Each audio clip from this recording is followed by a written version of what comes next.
안녕하세요, 청취자 여러분. 오늘 저희가 함께 깊이 파고들 자료는요, 바로 인공지능, AI 혁명의 정말 중심에 있는 기업이죠. 엔비디아의 대안한 분석 보고서, 또 최신 재무자료, 그리고 기술 문서들입니다. 지금 시점이 2025년 10월 30일 목요일인데요. 이번 분석의 목표는 이 방대한 자료들 속에서 핵심을 좀 뽑아내서요. 엔비디아가 과연 어떤 기업이고 또 현재 시장에서 어떤 위치에 있는지 그리고 앞으로 어떤 기회와 뭐랄까 도전에 직면해 있는지 균형 잡힌 시각으로 이해해 보는 겁니다. 여러분이 보내주신 자료들 바탕으로 한번 제대로 파헤쳐보죠. 준비되셨나요? 자, 그럼 바로 시작합니다. 네, 엔비디아. 정말 흥미로운 분석 대상이죠. 이게 단순한 칩 제조사를 넘어서 사실상 AI 시대의 컴퓨팅 인프라 그 자체를 만들어가고 있다. 뭐 이런 평가를 받고 있으니까요. 네, 제공해 주신 자료들 통해서 그 복잡한 면모를 한번 입체적으로 살펴보겠습니다. 좋습니다. 그럼 먼저 엔비디아가 어떤 길을 걸어왔는지부터 간단히 짚어볼까요? 많은 분들이 여전히 그 게임 그래픽 카드 회사 이렇게 기억하실 텐데 맞아요. 시작은 그랬죠. 네, 1999년에 GPU라는 걸 발명하면서 PC 게임 시장을 확 열었고요. 그렇죠. 그리고 2006년에는 쿠다라는 프로그래밍 모델을 발표했어요. 이게 제가 알기로는 GPU의 활용 범위를 게임 너머로 확 넓히는 결정적인 계기가 됐다고 하던데요. 맞습니다. 특히 AI 분야에서는요, 이 쿠다하고 엔비디아 GPU의 역할이 정말 결정적이었습니다. 2012년에 엔비디아 GPU로 훈련된 LX넷이라는 신경망, 이게 이미지 인식 대회에서 뭐 압도적인 성능을 보여준 사건이 있었어요. LX넷. 네네, 들어봤습니다. 네, 그걸 AI 연구의 빅뱅이라고 부르거든요. 그 이후부터 엔비디아는 완전히 AI 시대를 정조준한 거죠. 2017년에 텐서코어 GPU 내놓고 2018년엔 자율주행용 칩, 그러니까 SoC라고 하죠. 그것도 내놓았고. 자율주행까지. 네. 그리고 2020년에는 데이터 처리 장치의 강자 멜라녹스라는 회사를 인수했어요. 그러면서 데이터 처리 장치 DP도 영역까지 확보했고요. 재작년이군요. 2023년에는 데이터 센터용 CPU 그레이스까지 출시하면서 와, 정말 전방위적으로 사업을 확장해 왔습니다. 자료들을 보다 보니까 엔비디아가 스스로를 풀스택 컴퓨팅 인프라 기업이라고 부르던데 이게 단순히 칩만 파는 게 아니라는 의미겠죠. 좀 더 구체적으로 어떤 그림인가요? 네, 바로 그게 핵심입니다. 그러니까 실리콘 칩, GPU, CPU, DPU, 네트워킹 칩 이런 것부터 시작해서요. 이 칩들을 탑재한 시스템, 그리고 고성능 네트워킹 장비, 그리고 정말 결정적으로 이 모든 하드웨어를 아우르는 방대한 소프트웨어 스택까지 이걸 전부 제공한다는 뜻이에요. 와, 전부요? 네, 그 중심에는 아까 말씀드린 큐다 프로그래밍 모델하고 수백 개에 달하는 특정 분야별 라이브러리, 또 개발 도구 SDK, API 이런 것들이 있고요. 이 소프트웨어 생태계가 엔비디아 하드웨어의 성능을 정말 최대로 끌어내주는 거죠. 그러면서 AI 모델 훈련이나 추론, 데이터 분석, 과학 시뮬레이션 같은 아주 고성능 컴퓨팅 작업을 빠르게 처리하도록 돕는 겁니다. 소프트웨어의 힘이군요. 그렇죠. 거기다 더해서 의료 분야는 클라라, 자동차는 드라이브, 또 산업용 디지털 트윈은 옴니버스 이런 식으로 특정 산업에 딱 맞춰서 최적화된 솔루션까지 제공하니까요. 뭐랄까 하드웨어부터 소프트웨어, 특정 산업 솔루션까지 다 하겠다 이런 아주 야심찬 비전인 겁니다. 정말 스케일이 어마어마하네요. 그럼 엔비디아의 주 수입원은 어디인가요? 이 거대한 사업 구조에서 돈은 그럼 주로 어디서 벌고 있는 건지 그게 궁금한데요. 크게 4개 시장으로 나뉘는데요. 첫 번째이자 가장 중요한 곳은 단연 데이터 센터입니다. 현재 엔비디아 매출의 거의 90% 가까이가 여기서 나와요. 회계연도 2025년 기준으로 보면 약 89% 정도 차지하고 있죠. 90% 가까이요? 와, 거의 전부네요. 네, AI 훈련과 추론, 데이터 분석, 고성능 컴퓨팅, 클라우드 그래픽, 데이터 센터에서 요구하는 거의 모든 종류의 가속 컴퓨팅 수요에 다 대응한다고 보시면 됩니다. 주요 고객은 아무래도 클라우드 서비스 제공업체, CSP라고 부르죠. 대기업이나 연구기관 이런 것들이고요. GPU만 파는 게 아니라 고속 네트워킹 제품, 인피니밴드나 스펙트럼 X 이더넷 같은 거요. 이걸 묶은 시스템, 그리고 관련 소프트웨어까지 통째로 제공하는 거죠. 최근에 발표한 그 블랙웰 아키텍처 기반 제품들이 바로 이 시전을 겨냥하고 있습니다. 데이터 센터가 정말 압도적이군요. 그럼 나머지 한 10% 정도는 어디서 오는 건가요? 두 번째는 이제 전통적인 강세 분야죠. 게이밍. GeForce GPU가 대표적이고요. 뭐 실시간 레이 트레이싱이나 DLSS 같은 RTX 기술로 게임 경험을 계속 향상시키고 있잖아요. e스포츠가 성장하고 또 컨텐츠 크리에이터들이 늘어나면서 여전히 중요한 시장입니다. 매출 비중은 대략 한 11% 정도 됩니다. 그리고 세 번째가 Professional Visualization, 줄여서 ProVis라고 부르는 시장인데요. 전문가용 RTX 워크스테이션 GPU하고 또 디지털 트윈 플랫폼인 옴니버스가 중심입니다. 제품 디자인이나 건축 시뮬레이션, 영화 제작, 요즘엔 로봇 개발, 피겨 AI 같은 회사에서도 쓴다고 하더라고요. 이런 전문가 영역의 시각화나 시뮬레이션 수요에 대응하고 있고요. 마지막 네 번째는 자동차 부문입니다. 아, 자동차도 있었죠. 네, 자율주행 기술을 위한 플랫폼, 드라이브 앱이나 톨 같은 칩하고 소프트웨어 스택, 그리고 차량 내 인포테인먼트 시스템용 칩, SoC라고 하죠. 이런 걸 제공합니다. 최근에 소프트웨어 정의 차량, SDV 트렌드가 확산되면서 이 부분도 꽤 빠르게 성장하고 있어요. 메르세데스 벤츠나 제규어 랜드로버 같은 회사들이 엔비디아 기술을 채택했죠. 그렇군요. 정말 다양한 분야에 걸쳐 있네요. 그럼 엔비디아가 속한 시장, 특히 핵심인 그 AI 칩 시장 상황은 좀 어떤가요? 자료들을 보니까 붐이라는 단어가 계속 나오던데요. 네, 그야말로 AI 칩 붐이라고 할 만합니다.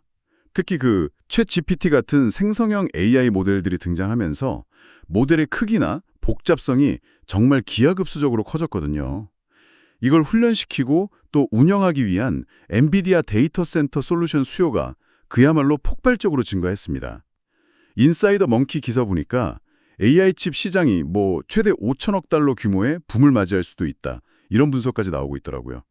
정말 엄청난 규모의 시장이 열리고 있는 거죠. 5천억 달러요? 와, 그 성장세가 엔비디아 실적에도 그대로 나타나고 있겠네요. 구체적인 수치가 좀 궁금한데요. 네, 엔비디아 실적을 보면 그 열기를 그냥 바로 실감할 수 있습니다.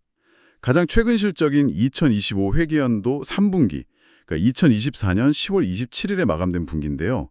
총 매출이 35억 8,200만 달러. 이게 1년 전 같은 기간보다 94%나 증가한 겁니다. 94%요? 거의 2배네요. 그렇죠. 근데 순이익은 더 놀라워요. 200억 1,000만 달러로 딱 100% 증가했습니다. 그리고 아까 말씀드린 데이터 센터 부문 매출만 떼어놓고 보면 30억 3,600만 달러인데요. 이건 전년 동기 대비 무려 112% 급증했습니다. 정말 성장률이 입이 벌어질 정도죠. 와, 이건 정말 대단한 성장인데요. 이런 폭발적인 성장의 가장 큰 동력은 역시 그 클라우드 기업들인가요? 네, 맞습니다. 역시 클라우드 서비스 제공업체 CSP들, 아마존 AWS, 마이크로소프트 애저, 구글 클라우드 같은 이런 거대 기업들의 대규모 데이터 센터 투자가 핵심 동력입니다. 이 기업들이 자체 AI 서비스 개발하고 또 기업 고객들한테 AI 인프라를 제공하기 위해서 정말 경쟁적으로 엔비디아 칩을 사들이고 있는 거죠. 유안타증권 보고서를 보니까 전 세계 데이터 센터 인프라 투자 규모가 2030년에는 무려 4조 달러에 이를 거다. 이런 전망도 있더라고요. 4조 달러. 상상하기 힘든 조언이에요. 그렇죠. 엔비디아는 GPU부터 네트워킹, 소프트웨어까지 다 아우르는 풀스택 공급자니까 이 거대한 시장 성장의 과실을 지금 가장 크게 누리고 있는 거라고 봐야죠. 하지만 이렇게 가파른 성장이 영원히 계속될 수만은 없을 텐데요. 자료들 속에서 좀 제약 요인이나 우려되는 점 이런 건 없었나요? 물론 있습니다. 같은 유안타증권 보고서에서도 지적하고 있는데요. 예를 들어 높은 금리나 데이터 센터 질 땅 확보하는 문제, 그리고 정말 특히 전력 공급 문제가 이 투자 속도를 조절할 수 있는 변수라고 보고 있습니다. AI 데이터 센터가 어마어마한 양의 전기를 소비한다는 건 이제 다들 아는 큰 이슈가 되고 있잖아요. 아, 맞아요. 그 얘기 많이 나오죠. 네. 오픈 AI의 샘 알트만 CEO도 AI의 미래는 에너지 혁신에 달려있다 이렇게 말했고, 일론 머스크는 한술 또 떠서 당장 내년부터 AI 때문에 전력 부족 사태가 올 수도 있다 이렇게 경고했을 정도입니다. 그러니까 AI를 돌릴 전기가 모자랄 수 있다는 아주 현실적인 문제에 부딪힐 수 있다는 거죠. 전력 문제 정말 중요해 보이네요. 그거 말고 또 다른 우려는 없었나요? 제가 본 자료에는 주가에 대한 이야기도 꽤 많던데요. 네, 바로 그 점입니다. 엔비디아 주가가 기업의 실제 가치, 그러니까 펀더멘털을 넘어서서 너무 과도하게 오른 거 아니냐 이런 분석이 꾸준히 제기되고 있습니다. 제공해주신 디바 포털의 연구 결과를 보면 이 부분이 좀 흥미로운데요. CJPT가 등장한 이후에 기술주 전반에서 주가하고 기업의 실제 재무 성과 간의 연결고리가 좀 약해지는 현상, 이걸 디커플링이라고 하죠. 이런 현상이 나타났다고 지적합니다. 아, 디커플링. 주가랑 실적이 따로 논다는 거군요. 그렇죠. 특히 엔비디아의 경우 통계 분석, CAPM 분석이라는 걸 해봤더니 시장 전체의 움직임만으로는 설명되지 않는 초과 수익률, 이걸 알파 값이라고 하는데요. 이게 유의미하게 나타났다는 거예요. 이건 뭐냐면 투자자들의 어떤 비이성적인 기대감이나 투기적인 요인이 주가에 크게 작용하고 있을 수 있다. 이걸 시사하는 거죠. 그렇군요. 펀더멘털과 주가 간의 괴리 가능성이라 이건 상당히 중요한 지적이네요. 자, 그럼 이제 본격적으로 엔비디아를 둘러싼 긍정적인 측면하고 또 부정적인 측면, 그러니까 기회와 위험 요인을 좀 더 깊이 파고들어 보죠. 제공된 자료들을 바탕으로 해서 양적을 좀 균형 있게 살펴보겠습니다. 먼저 긍정적인 요인들, 엔비디아의 강점부터 짚어볼까요? 가장 먼저 꼽을 수 있는 건 역시 뭐니 해도 압도적인 시장 지배력입니다. 특히 AI 학습용 GPU 시장에서는요. 자료마다 조금씩 수치는 다른데 대략 80% 이상의 점유율을 차지하고 있다. 이런 분석이 많습니다. 80% 이상이요? 와. 네, 이건 단순히 하드웨어 칩 성능이 좋아서만은 아니고요. 아까 말씀드린 쿠다라는 아주 강력한 소프트웨어 생태계 덕분입니다. 수많은 개발자들이나 기업들이 이미 쿠다 기반으로 AI 모델을 개발하고 운영하고 있거든요. 그래서 다른 경쟁사 플랫폼으로 쉽게 넘어가기가 어려운 거죠. 일종의 럭인 효과라고 하죠. 이게 매우 강력하게 작용하고 있습니다. 한번 엔비디아 생태계에 발을 들이면 벗어나기가 힘든 그런 구조인 거죠. 그 럭인 효과라는 게 정말 크군요. 그리고 기술 혁신 속도도 정말 빠른 것 같아요. 자료를 보니까 호퍼 아키텍처 다음에 블랙웰, 그리고 벌써 차세대인 루빈 아키텍처까지 거의 매년 새로운 칩 아키텍처를 발표하고 있잖아요. 이건 정말 숨가쁠 정도인데요. 네, 엔비디아가 이걸 연간 출시 주기 이얼리 케이던스라고 부르는데 이게 경쟁사들이 따라오기 정말 힘들게 만드는 강력한 무기입니다. 매년 더 향상된 성능, 특히 중요한 게 전력 소비 대비 성능이나 투자 비용 대비 성능이거든요. 이걸 계속 제공하면서 고객들을 업그레이드 주기를 단축시키는 효과도 노리는 거죠. 예를 들어서 블랙웰 칩은 이전 호퍼 칩보다 AI 추론 성능을 대폭 개선했고 다음 세대 루비는 또 그 이상의 혁신을 약속하고 있다. 이런 식입니다. 매년 더 좋아지니 안 바꿀 수가 없겠네요. 그렇죠. 이런 빠른 혁신은 데이터 센터뿐만 아니라 네트워킹 분야에서도 마찬가지예요. 고성능 컴퓨팅에 주로 쓰이는 인피니밴드 시장에서는 거의 독점적인 지위를 누리고 있고요. 또 데이터 센터 이더넷 시장을 겨냥해서 내놓은 스펙트럼 X 이더넷 솔루션, 이것도 출시 1년 반 만에 연간 매출 100억 달러 규모로 급성장했다고 하니까요. 정말 기술력하고 시장 선점 효과가 제대로 결합된 결과라고 봐야겠죠. 재무적으로도 뭐 엄청나게 탄탄해 보이는데요.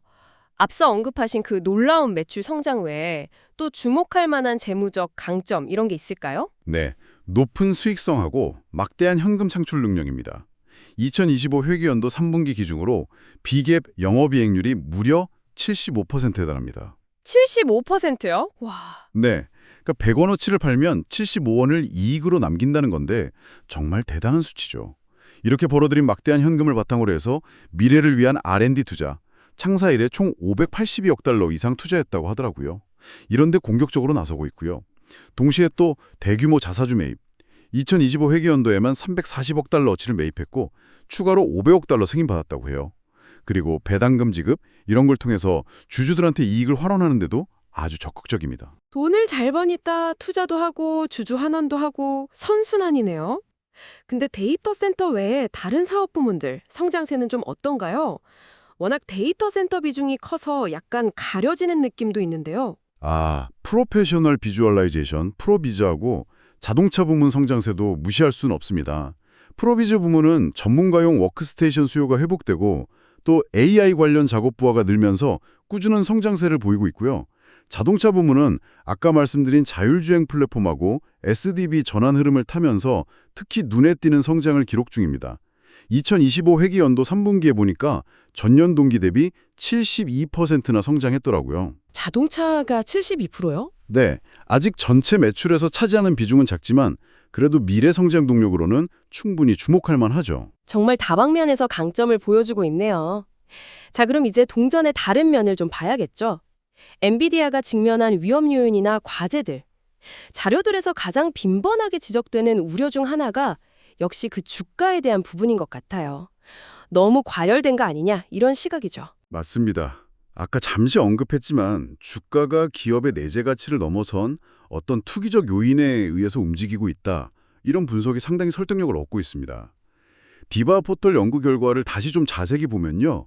챗GPT 등장 이후에 기술주들의 주가가 실제 회계지표, 그러니까 매출이나 이익 같은 것과 좀 따로 노는 탈동조화 현상이 심화되었다는 겁니다. 특히 엔비디아의 경우 통계적으로 유의미한 알파 값이 나왔다는 건 시장 위험만으로는 설명되지 않는 초과 수익이 발생했다는 뜻인데요. 이게 뭘 의미하냐면 비이성적인 기대감이나 어떤 투기적인 거래가 주가 형성에 영향을 미쳤을 가능성, 이걸 시사한다는 거죠. 그리고 같은 연구에서 가치 관련성 모델이라는 분석을 통해서 살펴본 결과도 있는데요. 2020년 이후에 기술 기업들의 주가를 설명하는 데 있어서 R&D 투자라던가 설비 투자, 캐펙스 같은 전통적인 회계지표 설명력, 이걸 어제스티를 R 스퀘어 값으로 보는데 이게 이전보다 좀 낮아지는 추세를 보였다고 합니다. 0.47에서 0.38로 하락했다고요. 설명력이 낮아졌다. 네, 쉽게 말하면 기업의 실제 사업 활동이나 투자보다 다른 요인들이 주가에 더 큰 영향을 미치고 있다. 이렇게 해석될 여지가 있는 거죠. 흥미로운 분석이네요. 주가 말고 또 다른 주요 리스크는 뭐가 있을까요? 공급망 문제도 계속 지적되는 것 같던데요. 특히 그 대만 TSMC에 대한 의존도가 너무 높다는 이야기요. 네, 그 부분은 엔비디아 스스로도 연차 보고서 폼 10K라고 하죠. 거기서 주요 위험 요인으로 명시하고 있습니다. 최첨단 칩 생산을 소수의 외부 파운드리 업체, 특히 TSMC에 크게 의존하고 있기 때문에 생산량이나 품질, 수율, 납기 일정 이런 거에 대한 통제력이 약화될 수 있다는 겁니다. 칩 제조 공정이 워낙 복잡하고 리드 타임이 길잖아요. 그래서 수요 예측이 조금만 빗나가도 부품 부족 사태가 오거나 반대로 과잉 재고 문제가 발생하기 쉬운 거죠. 실제로 그런 문제가 있었나요? 네, 실제로 엔비디아는 과거에도 이런 문제를 겪었었고요. 2025 회계연도에도 재고 평가 손실 같은 걸로 16억 달러에 달하는 비용을 인식했다고 보고했습니다. 물론 엔비디아도 이 리스크를 알고 있기 때문에 이걸 줄이기 위해서 TSMC 외에 다른 파운드리 파트너를 확보하려고 노력하고 있다. 이렇게 밝히고는 있습니다. TSMC 의존도를 줄이려는 노력을 하고 있군요. 그럼 경쟁 환경은 어떻게 봐야 할까요? 구글이나 마이크로소프트 같은 아주 큰 선 고객사들이 직접 AI 칩을 만들려는 움직임도 있잖아요. 이게 엔비디아한테는 좀 위협이 될까요? 분명히 신경 쓰이는 부분입니다.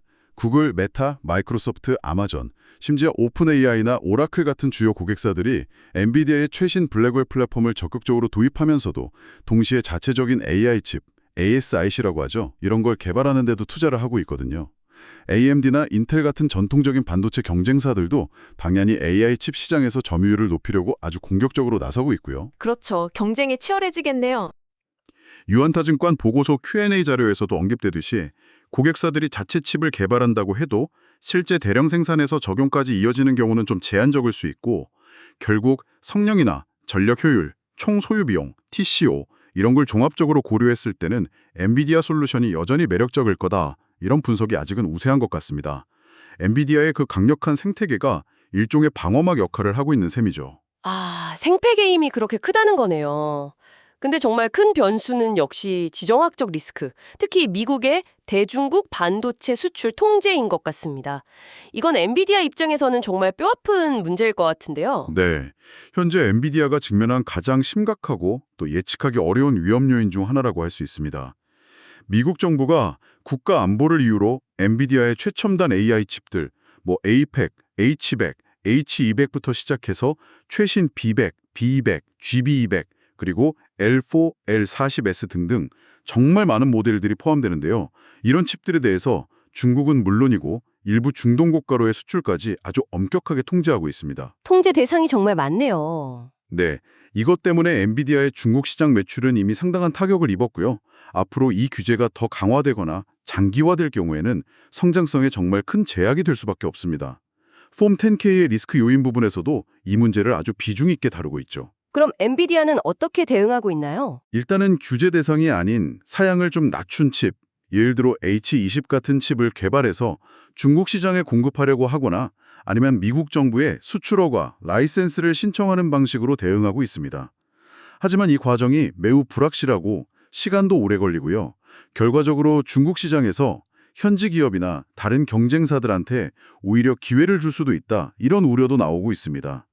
심지어는 게이밍 GPU까지 규제 대상이 될 수 있다는 이야기까지 나올 정도니까 엔비디아로서는 정말 큰 부담이죠. 수출 통제 문제 정말 심각하군요. 여기에 더해서 규제 당국의 조사 압박도 커지고 있는 것 같아요. 이건 독점적 지위에 대한 어떤 견제 움직임, 이렇게 봐야 할까요? 네, 그렇다고 볼 수 있습니다. AI 칩 시장에서 워낙 압도적인 지배력을 가지고 있다 보니까 미국, 유럽연합, EU, 영국, 중국, 그리고 우리나라 한국 등등 전 세계 주요 경쟁 당국들이 엔비디아의 사업 관행을 아주 면밀히 들여다보고 있습니다.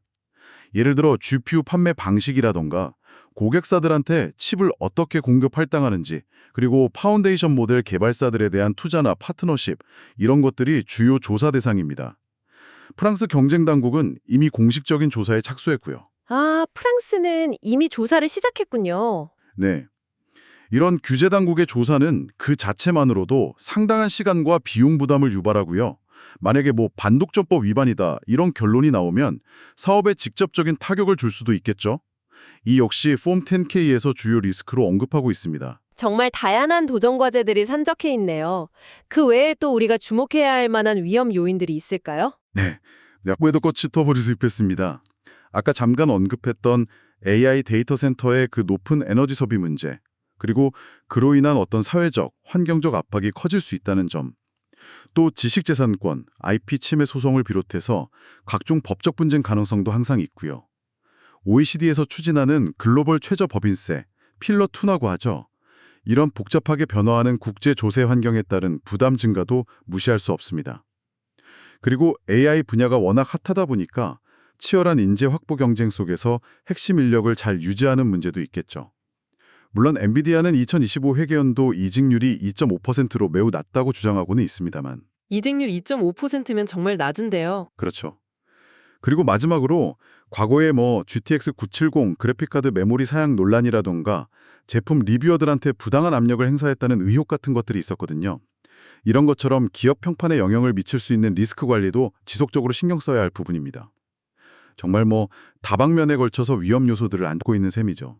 자, 오늘 엔비디아에 대한 정말 방대한 자료들을 가지고 깊이 파고 들어봤습니다. 정리를 좀 해보면요.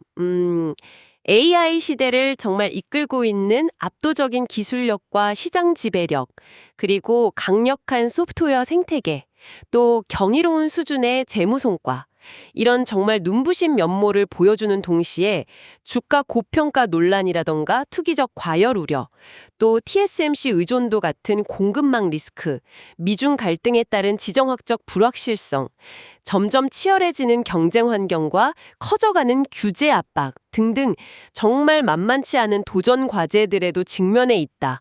이걸 확인할 수 있었습니다. 정말 뭐랄까, 빛과 그림자가 아주 극명하게 교차하는 그런 기업인 것 같네요. 네, 정확한 요약이십니다. 특히 엔비디아의 현재 가치가 실제 펀더멘털을 넘어선 어떤 과도한 기대감이나 투기적 심리에 의해서 형성되었을 가능성이 있다는 점, 아까 디바 연구 결과 같은 걸 통해서 봤죠. 그리고 미중 기술 패권 경쟁이 격화되는 속에서 언제 어떻게 더 강화될지 모르는 미국의 수출 통제가 장기적인 성장에 미칠 파급력, 이건 앞으로도 계속 면밀히 주시해야 할 핵심 변수라고 생각합니다. 또한 AI 기술 발전 그 자체의 어떤 지속 가능성 문제, 예를 들어 아까 얘기했던 막대한 에너지 소비 문제라던가 일자리 변화 같은 사회적 영향에 대한 고민 역시 엔비디아라는 개별 기호를 넘어서 우리 사회 전체가 함께 좀 풀어가야 할 숙제가 아닌가 싶습니다. 네, 정말 생각해 볼 점이 많은 것 같습니다. 청취자 여러분께서는 오늘 저희 분석을 들으시면서 어떤 생각이 드셨나요? 엔비디아가 구축한 이 거대한 AI 제국은 앞으로도 계속 영토를 넓혀갈 수 있을까요? 아니면 곳곳에 도사리고 있는 이런 거대한 도전들에 결국 발목이 잡히거나 좀 흔들리게 될까요? 잠시 멈춤. 오늘 저희가 다룬 내용 외에도 엔비디아의 미래를 예측하는 데 중요하게 작용할 또 다른 변수는 무엇이 있을지 각자 한번 생각해 보시는 것도 흥미로울 것 같습니다. 예를 들면 과연 AI 기술 발전 속도가 지금과 같은 시장의 이 엄청난 기대치를 계속해서 충족시켜 나갈 수 있을지, 아니면 뭐 예상치 못한 기술적 한계나 아니면 심각한 윤리적 문제에 봉착하게 되지는 않을지, 뭐 이런 근본적인 질문들도 떠오르네요. 오늘 엔비디아에 대한 심층 분석은 여기까지입니다. 저희 더 딥다이브는 다음 시간에도 여러분이 궁금해하시는 또 다른 흥미로운 주제나 기업에 대한 깊이 있는 정보들을 잘 엄선해서 돌아오겠습니다. 앞으로 더 깊이 알고 싶은 기업이나 특정 주제가 있다면요, 주저하지 마시고 댓글로 자유롭게 남겨주세요. 여러분의 관심과 질문이 저희의 다음 탐구를 이끌어갑니다. 오늘 함께해 주셔서 감사합니다.